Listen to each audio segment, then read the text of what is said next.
بسم اللہ الرحمن الرحیم۔ آج کی تیز رفتار زندگی میں جہاں ذہنی دباؤ، پریشانیاں اور نیند کی بے ترتیبی عام ہو چکی ہے، وہاں منفی خیالات، وسوسے اور برے خواب انسان کو مزید کمزور کر دیتے ہیں۔ اس حوالے سے قرآن مجید ہمیں ایک جامع دعا عطا کرتا ہے جو شیطان کے ہر وار سے بچنے کے لیے روحانی ڈھال بن جاتی ہے۔ یہ دعا سورۃ المؤمنون کی آیات 97 اور 98 میں موجود ہے۔ یہ دعا نبی کریم صلی اللہ علیہ وآلہ وسلم خود بھی مانگا کرتے تھے۔ یہ دعا نہ صرف روحانی تحفظ کا قرآنی ہتھیار اور روحانی قلعہ ہے، بلکہ ایمان کی پختگی کا اظہار بھی ہے۔ رات کو سونے سے پہلے یا دن بھر کسی بھی لمحے جب دل پریشان ہو، ذہن الجھا ہوا ہو یا برے خیالات ستا رہے ہوں، یہ دو آیات پڑھنا ذہنی سکون اور رحمت خداوندی کے نزول کا باعث بنتا ہے۔ آئیے اس دعا کا لفظی اور با محاورہ ترجمہ، آسان ترین علامات، اردو زبان اور بنیادی گرامر کی مدد سے سیکھتے ہیں۔ دعا اور اس کا با محاورہ ترجمہ۔ ربی اعوذ بک من ہمزات الشیاطین واعوذ بک ربی ان یحضرون۔ اے میرے رب، میں شیطانوں کے وسوسوں سے تیری پناہ مانگتا ہوں، اور اے میرے رب، میں اس سے بھی تیری پناہ مانگتا ہوں کہ وہ شیاطین میرے پاس آئیں۔ اب ہم اس دعا کو آسان ترین علامات، اردو اور بنیادی گرامر کے ذریعے سمجھنے کی کوشش کرتے ہیں۔ یہ وضاحت بھی یہاں پر ضروری ہے کہ نیلا رنگ اردو میں استعمال ہونے والے الفاظ کے لیے ہے، سبز رنگ اردو الفاظ سے ملتے جلتے الفاظ کے لیے ہے، سرخ رنگ علامات کے لیے ہے، اور سیاہ رنگ بقیہ الفاظ کے لیے ہے۔ ربی، رب میرے، اصل میں یہ لفظ کیا ہے؟ ربی، میرے رب، یا اس کو حذف کیا گیا ہے اور اسی کا مطلب ہے میرا یا میرے۔ اردو میں ہم کثرت کے ساتھ اس کو استعمال کرتے ہیں۔ مرزا غالب نے کہا تھا، یا رب زمانہ مجھ کو مٹاتا ہے کس لیے، لوہے جہاں پہ حرف مقرر نہیں ہوں میں۔ اگلے لفظ کو دیکھیے، اعوذ، امپرفیکٹ ٹینس ہے، یعنی پریزنٹ اینڈ فیوچر۔ کیوں؟ کیونکہ اس پر علامت لگی ہوئی ہے، اور وہ علامت کون سی ہے؟ الف۔ الف کا مطلب میں، اور ترجمہ کس میں کرتے ہیں؟ پریزنٹ اینڈ فیوچر میں۔ تو اعوذ کا مطلب ہوا میں پناہ مانگتا ہوں، میں پناہ مانگوں گا۔ پھر لفظ ہے بیکا، بی ساتھ، تا تیرے، اور بی ہم اردو میں کثرت کے ساتھ استعمال کرتے ہیں۔ ہم نے بصد خلوص پکارا ہے آپ کو، اب دیکھنا ہے کتنی کشش ہے خلوص میں۔ من سے اردو میں کثرت کے ساتھ استعمال ہوتا ہے، جیسے منوان، من جانب، شفا من جانب اللہ۔ جو حال دل ہے منوان رقم کیا جائے کہ اب ضرورت تشبیہ و استعارہ نہیں۔ جی اس کے بعد دیکھیے گا ہمزات، اس کا مطلب ہے وسوسے۔ بظاہر یہ لگ رہا ہے کہ ہم اس کو اردو میں استعمال نہیں کرتے، لیکن اس کے ساتھ ملتے جلتے الفاظ ہم اردو میں کثرت کے ساتھ استعمال کرتے ہیں۔ کیسے؟ حمزہ، اس کا مطلب کیا ہے؟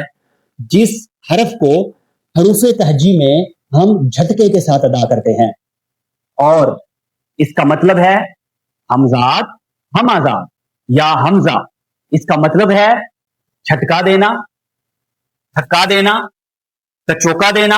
اور ایک لفظ اور ہم اردو میں استعمال کرتے ہیں، مہمیز۔ مہمیز کسے کہتے ہیں؟ لوہے کی وہ میخ جو گھڑ سوار اپنی ایڑی کے اوپر لگا لیا کرتے تھے۔ مقصد کیا تھا؟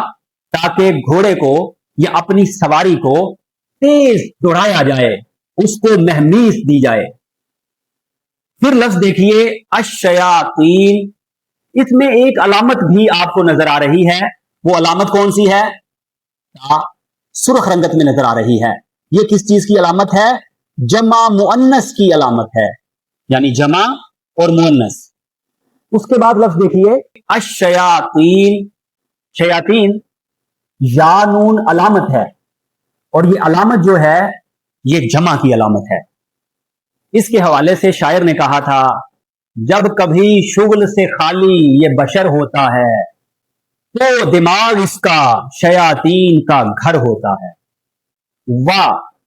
और उर्दू में भी हम इसे कसरत के साथ इस्तेमाल करते हैं, शेरो शायरी, सुबह शाम। और हफीज साहब ने कहा था, शौको नयाजो इज्ज के सांचे में ढल के आ, ये कूचाए हबीब है फलकों से चल गया। फिर लफ्ज देखिए आऊज़ु, जिस पे हम पहले भी बात कर चुके, प्रेजेंट एंड फ्यूचर टेंस है, अलामत अलिफ लगी हुई है जिसका मतलब है मैं।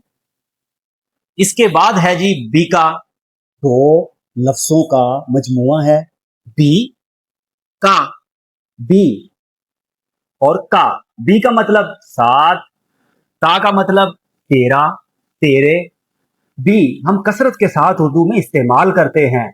शायर ने कहा था, हमने बसद खुलूस पुकारा है आपको, अब देखना है कितनी कशिश है खुलूस में। जैसे हम कहते हैं बकसरत, बजिद। फिर है का, इसको भी हम एक तरीके से अपनी जबान में इस्तेमाल करते हैं। जब कोई आपके साथ हुस्न सुलूक करे तो आप क्या कहते हैं? जज़ाकल्लाहु खैरा, अल्लाह आपको बेहतरीन जजा अता फरमाए। अगला लफ्ज है रब्बी, रब मेरे। इस पर हम पहले ही बात कर चुके। अगला हर्फ है अन, ये ना उर्दू का है और ना उर्दू अल्फाज के साथ मिलता जुलता है, इसका मतलब है ये के। इसके बाद है यहदुरूनी, इसका मतलब क्या है? वो हाजिर हों मेरे पास। असल में आप देखें तो ये क्या तरकीब है? यहदुरूना, नी या को हस्फ किया गया है, और जब आपको पता है कि प्रेजेंट एंड फ्यूचर टेंस पर या लगी हो तो उसका मतलब होता है वो। और या का मतलब जो यहां पे आपको नजर नहीं आ रही, हकीकत में मौजूद है, उसका मतलब है मेरा या मेरे। तो इस पूरी तरकीब का मतलब क्या हुआ? वो हाजिर हो मेरे पास। और ये यहदुरू या यहदुरूना, ये किसके साथ मिलता जुलता है? उर्दू अल्फाज देखिए, हाजिर, हाजिरी। अब हम ये जानते हैं कि आज के सबक से आपने कितना सीखा। अल्फाजो हरूफ की तादाद जो आज के सबक में मज़कूर थी वो कितनी है? 10। उर्दू अल्फाजो हरूफ यानी वो हरूफ जो उर्दू के हैं या उर्दू के साथ मिलते जुलते हैं, उनकी तादाद 9। गैर उर्दू लफ्ज सिर्फ एक। और अगर आप ये 10 अल्फाज या दूसरे अल्फाज में कह लीजिए एक लफ्ज, क्यों? 9 तो वो हैं जो उर्दू में इस्तेमाल होते हैं या उनके साथ मिलते जुलते आप अपनी जबान में इस्तेमाल करते हैं, वो तो आपने याद रखने हैं, पढ़ लिए। एक हर्फ को याद करना है और वो है अन। यानी अगर आप एक हर्फ याद कर लें तो कुरान मजीद के कितने अल्फाजो हरूफ आपको याद हो जाएंगे? 24,344। सुभान अल्लाह। अब हम देखते हैं कि आज के इस सबक में अलामात पर मुश्तमिल अल्फाज कौन से थे, ताकि इयादा और तकरार भी हो जाए। पहले भी हम बात कर चुके, दोबारा भी समात कर लीजिए। रब्बी, मेरे रब। या जो यहां पे नजर नहीं आ रही हकीकत में मौजूद है। आऊज़ु में मैं, प्रेजेंट एंड फ्यूचर टेंस जिसको हम फेल मुजारे कहते हैं, इम्परफेक्ट टेंस भी कहते हैं। हमाजात, अलिफ और ता जो जमा की और मुअन्नस की अलामत है, वो सब यानी जमा मुअन्नस।